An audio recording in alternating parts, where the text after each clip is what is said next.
எங்கேயாவது விட வேண்டியது, அப்புறம் இங்க வர வேண்டியது, அதை ரிப்பேர் பண்ண வேண்டியது, இதே வேலையை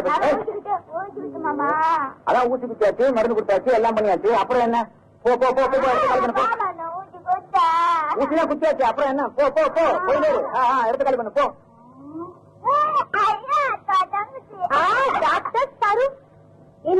உடம்புக்கு இல்ல அது கிடக்குது பைக்கும். நீ உட்காந்து ஜெல். ஆமா, உனக்கு உடம்பு எப்படி இருக்கு? உடம்பு அப்படிதான் இது. இப்படி ஒரு ஊரா சுத்திக்கிட்டு இருந்தா ஒழுங்கா வேலைக்கு மருந்து சாப்பிட்டா தானே உடம்பு குணமாகும்.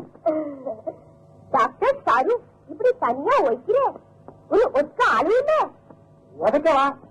ஐயோ, உதவிக்கு அழு இல்ல சொல்லுது. உதவிக்கா? உங்ககிட்ட தமிழ் மாட்டிக்கிட்டு தாளம் போடுது.